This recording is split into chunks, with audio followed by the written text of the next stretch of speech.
Hey friends, welcome back to the Big Talk Podcast. I'm your host, Tricia Brouk, founder of the Big Talk Academy, award-winning director, producer, and author. And this is episode 536. Today, I am joined by the incredible Nicole Kalil. Nicole is an in-demand speaker, coach, and the host of This is Women's Work podcast. She's also the author of the book, Validation is for Parking. I love that. Nicole's passion for eliminating gender expectations and redefining women's work is both what keeps her up at night and what gets her up in the morning. She's obsessed with sharing how women can build their confidence, and she's continually giving them actionable tools to do this. All right, everybody, let's do this. Nicole, I am so excited to have you on the show. Welcome to the Big Talk Podcast. Thank you, Tricia, for having me. I'm so excited to be here. Oh my gosh, me too. So we always start these episodes by your backstory, by you sharing your backstory. You can take us back as far as you'd like, but I would love to know for you, for the listeners, for the viewers, what got you here today with me in this very moment? Yeah, so I will not go too far back, but I started my career in financial services, which is a very male-dominated industry. And as a woman, I, really aspired to growth and the highest levels, and I ended up over rotating on my more masculine qualities and ignoring and stuffing down a lot of my feminine ones in order to fit in and to really demonstrate what I thought it took to be successful, what it looked like to be a leader. And I did advance quite a bit. I was a chief development officer at a Fortune 100 finance company and the first woman in that role, and very often the only woman in the room, or one of very few.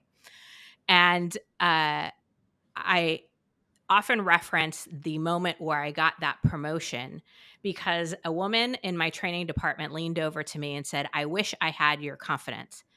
And it was in that moment that I really think the trajectory of my life changed, because how it looked on the outside did not match at all how I felt on the inside. I didn't know what confidence was. I was certain I didn't have any of it. And I just was looking the part, playing the part, and it was frankly killing me. And so it was in that moment that I really made it an effort to connect to my own confidence, to discover what confidence is, what it isn't, and how you build it. And ultimately, that journey led me to leave that company, not in a bad way. I still work with them closely and have a lot of gratitude for that experience. But it led me to take the risk to start my own thing, to focus on what was lighting me up from the inside, not what everybody wanted it to look like on the outside. And so, yeah, I mean, I can go into more detail than that, but from Fortune 100 executive to solopreneur focused on speaking, podcasts, all of that, it's quite a journey, and one I would not have expected if you would have asked me in, even 10 years ago, that I'd be on. Amazing. Let's not forget author. Validation is for Parking Yes, is your amazing book. that's I right. love I That love did what you're happen. that happened. That happens, It Nicole. was a blur, I'll tell you that. Well, we're going to talk more about that because it's directly related to the confidence, but I'd like to kind of highlight what I'm observing, which is the moment you found your voice was when this woman planted the seed that she saw confidence in you. So you were exuding confidence externally, but were not experiencing it internally.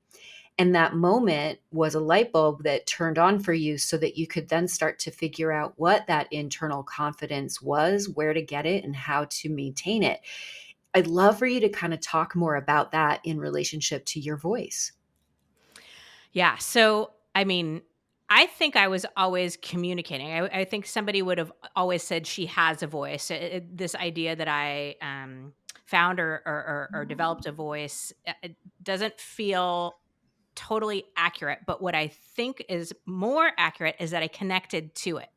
Hmm. I started repairing and rebuilding the trust that I have for myself. I started asking myself the question of what matters, you know, what's important to me, where am I headed, what is my vision, not, what am I supposed to do, not the shoulds and the, all of the things that I think we experience, especially as women. I know men do too, but I think it's just a nuanced experience for women.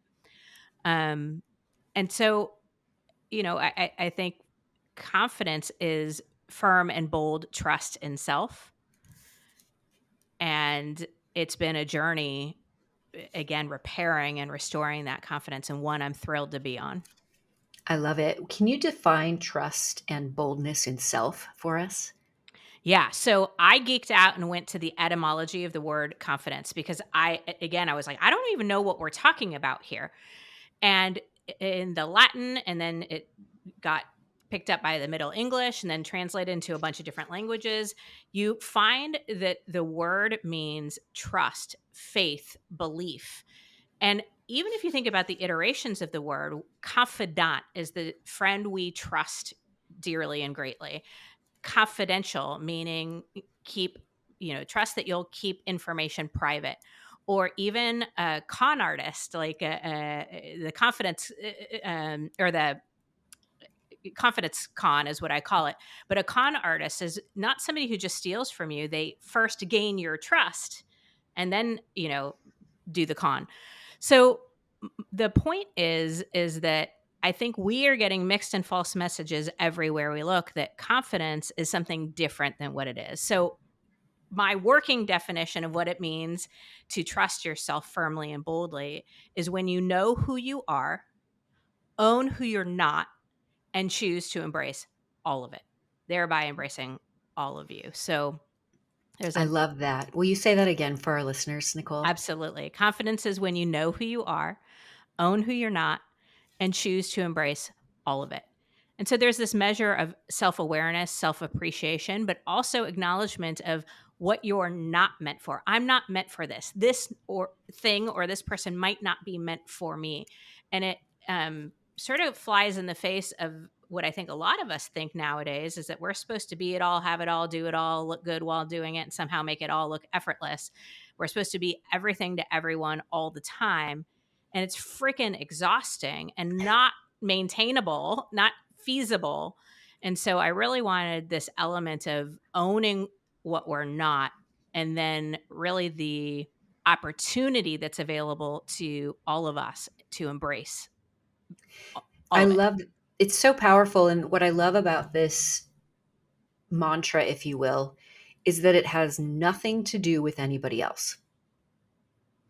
Yes, because confidence is an inside job. That's right. That's right. And so when you think about how you were being seen by your colleague early on, that was external. And you were at that point not aware of your internal confidence.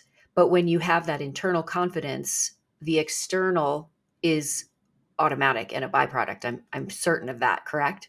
I agree completely. But the reality is, we know so much more what it is to look confident, right? We look people in the eyes, tonality, make certain decisions, do things certain way, dress a certain way. We are inundated with ideas of what it means to look confident, but very rarely are we being taught and told how to be and become confident. And yes, I believe if we focus on the being and the becoming confident, that internal thing, it will show up in external ways. But a lot of us are, and through no fault of our own, because of what we're being taught and told through media, social media, advertising, the way we're socialized, all the things, we're doing it the wrong way. We're looking for it externally and hoping the feeling will catch up eventually. And it just doesn't work that way. And that's why the title of your book is so powerful. Validation is for parking, Yeah. right? I love that Yes. title. Thank Do you. It's a little snarky like me, so It's yeah. one of the reasons I like it and you. Let's talk a little bit about what it means to eliminate gender expectations when it comes to confidence and women. Yeah. So I think society and our upbringing, well-intentioned family, friends, what have you, we're getting messages from a very young age of what we're supposed to be like based on the packaging we are coming through life in. And so I think what happens is it breaks and tears some of the trust in ourselves if we get the message that we're supposed to be something that's different than who we actually are. So, an example I often give is our genders make certain emotions more or less available to us. So, as a woman, I am taught and told directly and indirectly that anger is not an emotion that's, becoming of me. Or as a man might be taught that sadness or vulnerability is not an emotion that is strong for them. And what I think happens is we are all living human experiences and we all feel all of those emotions. So when I experience anger, but I'm told that that's not okay, I break trust with myself. I if I buy into that, because I'm feeling it and I'm making it not okay. Same thing is true. I mean, we could go on for days with all the different emotions. And so I think or another example, I'm a very ambitious woman. And there was a lot of relationships and experiences that I had that made that not okay. And so I bought into this idea that I was too ambitious. I was too much for things and people. And I stopped trusting that, no, this is who I am. This is the way I'm wired.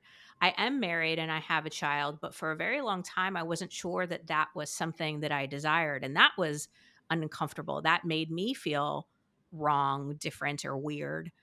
And I know now that I wish I could go back and tell my younger self, trust yourself.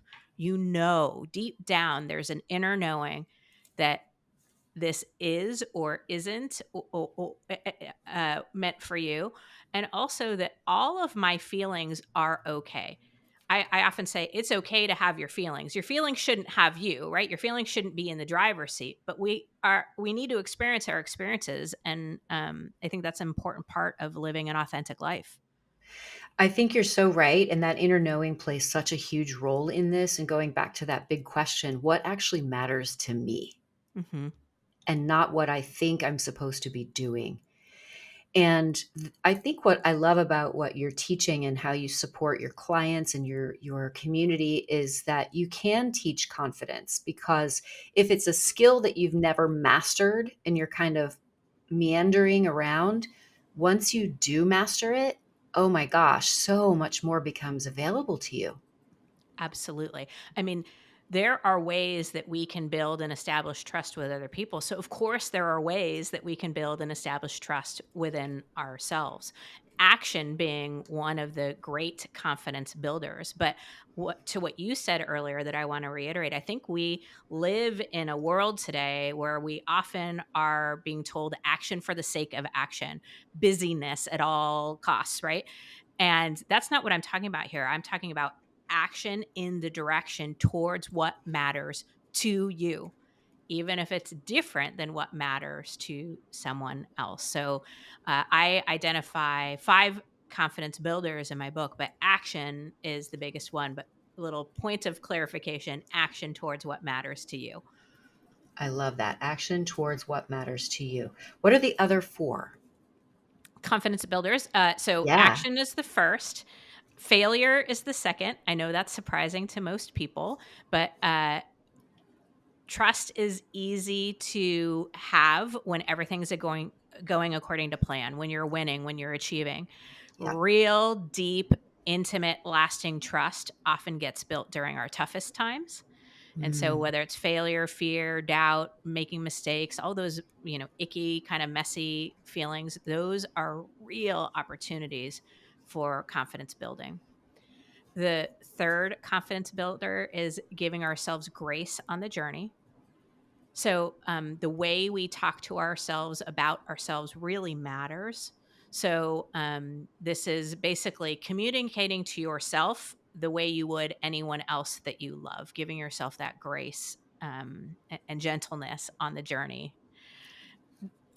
Sorry, did you want to? um, I wanted to just say amazing. I love all Yay. of Okay. this. Okay.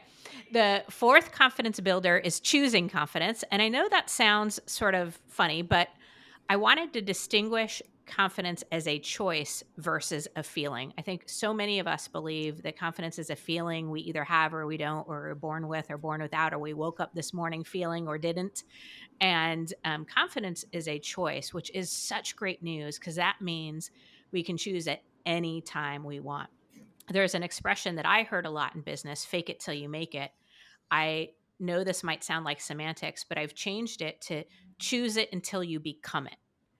Choose confidence, even minute by minute if you need to, day by day, until the feeling catches up. I experience this a great deal in speaking. I'm sure you do too.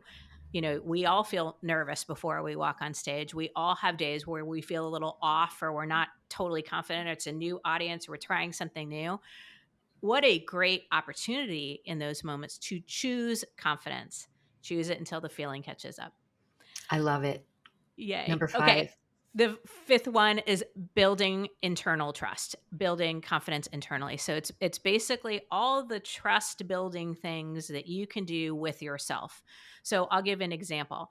We trust people in our lives more who keep their commitments. We often keep our commitments more to other people than we do to ourselves. So, one of the greatest ways that we can begin to build this internal trust is to keep the commitments we make to ourselves, at least at the same level, if not at a greater level, if you were thinking about confidence building, than the commitments we make to others. A tip here, too, is also to not overcommit. Have our yes be our yes and our no be our no, or our not yets and our maybes be just that. Because This I think is Sorry, go go ahead. go you go ahead because you think.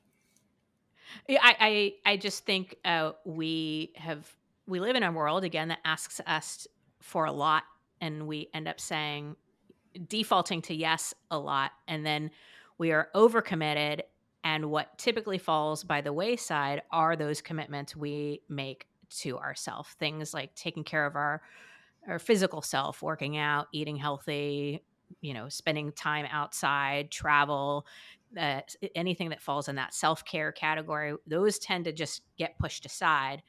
And then we're, running on empty. We're running on fumes a lot of the times. And that, of course, is not going to build internal trust. Um, I identify 10 of those trust builders, but honestly, just think about how you build trust with other people and then turn it inward on yourself. And that will give you a really good starting point. Nicole, this is such a great framework with how to actually build confidence. And I feel like it is building. It's putting these steps one on top of another so that you actually can become confident and show up in at home, community, and at work as the truest version of yourself. I mean, I'm so glad I have this information now because then it does feel like a skill I can develop anytime I want. And I want to also say that there is no available option for any of us to be 100% confident 100% of the time. That is just doesn't exist. And so, it is always going to be a journey. It is always going to be an opportunity to build and grow and keep and maintain our own confidence. There's something that you're saying that's resonating with me that I'll share with you, and I'd love your thoughts on this. Is that I'm very confident. I've always been very confident, and that comes from being on stage since I was 7 years old. And that means being on stage and having a great performance, and being on stage and having a terrible performance, and walking off stage knowing I could have done better, or knowing that it was great, and embracing all of it. And like you're saying, the fear and the failure, all of it's part of maintaining that confidence muscle. So I feel very um, privileged. I feel very honored that I have been given the gift of confidence from an early age. I'm not saying I'm confident all the time. However, what you're saying is so important because I went into a room a couple of weeks ago here in New York City, and it was a meeting I was speaking there, and it was mostly men, and me and another speaker who was a woman. And she and I were speaking, and I can't tell you how many times we were interrupted by a man. It was shocking to me. And I came home to my husband and I said, honey, I have not spent time in worlds I have not created in a really long time. And so I say this because I felt like in that moment, if I wasn't confident, I would have allowed that person to interrupt this conversation that was clearly not meant to be a group conversation. It was she and I connecting on an intimate level. And I remember thinking, I wonder how often this happens to other women who aren't confident. Because I said, just a moment. Good for you. So I'd love for you to kind of share with our audience and our listeners other kind of tips where you are confident and you have to be very, very confident to not care what other people are going to think in that moment. Mhm. So first, Tricia, I want to acknowledge, I mean, you just talked, the reason you're confident is you talked about these confidence builders in action. Being in action at 7 years old on stage, experiencing failure, picking yourself up, dusting yourself off, getting back into action. I'm sure, you had to give yourself some grace in those moments. There's so much. And then when you have a bad moment on stage, the needing to choose confidence for the next time you get on stage, not carrying that forward. So there's so much in what you said that is a beautiful demonstration of the confidence builders in action. Um, I think as it relates to the experience, which unfortunately happens far too often to far too many women, even confident ones, as you experienced, it goes back to some of those ways that we build trust internally. Standing up for yourself and speaking your truth are two incredible confidence builders, trust builders in yourself. I think tactically, being prepared ahead of time can be really, really helpful. Because I don't know about you, but sometimes when I'm caught off guard or in the moment, I'm kind of like, I don't know what to say. And I think a lot of times we think we're supposed to have the right words and the mic drop moments and all of that. But the reality as it relates to confidence is even just walking out of the room or saying the wrong thing will actually build your trust more than not saying anything at all, because standing up for yourself is a big confidence builder. But taking a cue from what you just said, uh, just a moment, just having that in your back pocket. So the next time something like that happens, you know what to say. I have a few sort of back pocket things that I'll pull out in situations where I might not be feeling super confident in that particular moment, but I know the choice to to do something that will build my confidence is going to bear fruit.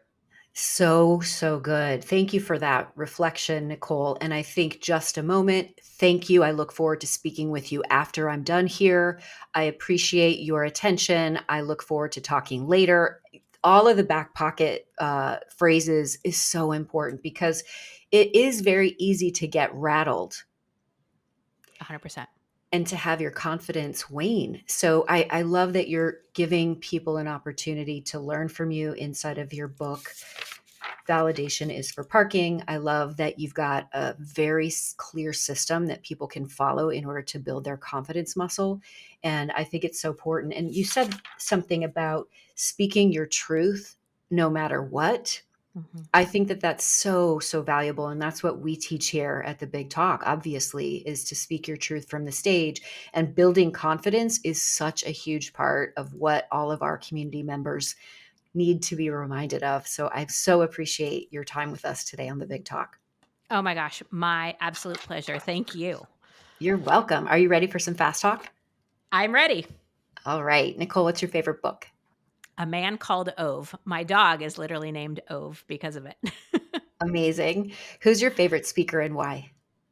Patty Kay, because she was the first person I heard speak on confidence that literally spoke to my soul. And I can vividly remember the experience, the feeling of that. They're great speakers, but she is who I think of when I think of a great speaker. I love that. How do you memorize when you're speaking, Nicole? So I must write things first. I don't know, something, gets jogged in my memory when I write. So I write and then I speak and then I repeat. And I always practice things 10 times. Um, that just seems to work for me. Amazing. Such great formulas. What do you do the day before you speak, whether it's on a podcast or stage or a virtual stage? So I'm so glad you asked this question. There's so much value in the unseen hours. So when I speak, or before, it's usually a little bit of prep. It's asking myself, what's the experience I'm looking to create? What do I want people to feel? Um, I also do quite a bit of settling, reading, relaxing. I want to make sure I'm in a good place. I know a lot of people book a lot of things the day before they speak. I don't. I tend to kind of reserve energy. I've also will do my repeat 10 times, but no more than 10 times because I've found that when I over prepare, it's actually more damaging than coming in slightly under prepared. I feel like I come in with better energy. Such good advice. What podcast are you currently obsessed with? Okay, so I know I shouldn't say this out loud, but I don't listen to a ton of podcasts. I'm more of a reader, but I listen to a lot of the big ones, Glennon Doyle, Adam Grant. But I want to shout out one that I love right now. It's called Fried, the Burnout Podcast with Kate Donovan. So good. Amazing. And we'll put all of this in the show notes. Thank you, Nicole, so much for being a featured guest today on the Big Talk podcast. Where can our listeners get in touch with you? NicoleKalil.com is the best place to find me and all things me related. Amazing. And did you have a gift for our listeners today? Yeah, so there'll be a free download of what I call a recovery plan. It's basically a way to get back into action, and we know action builds confidence on your tough days, on the days where you are not feeling confident at all. So there will be a recovery plan guide. Amazing. And again, we'll put all of this in the show notes. Be sure to check it out. Thank you so much for dropping in with us today at the Big Talk. And if you're watching this on YouTube, be sure to hit that notification bell and subscription button so that you get all of our newest and latest videos. I'm so grateful that you spend time with us here. And if anything resonated, be sure to either reach out to Nicole, me, follow us on Instagram. We would love to hear what your thoughts are. Thank you so much, everybody. And remember, your voice matters. Big love.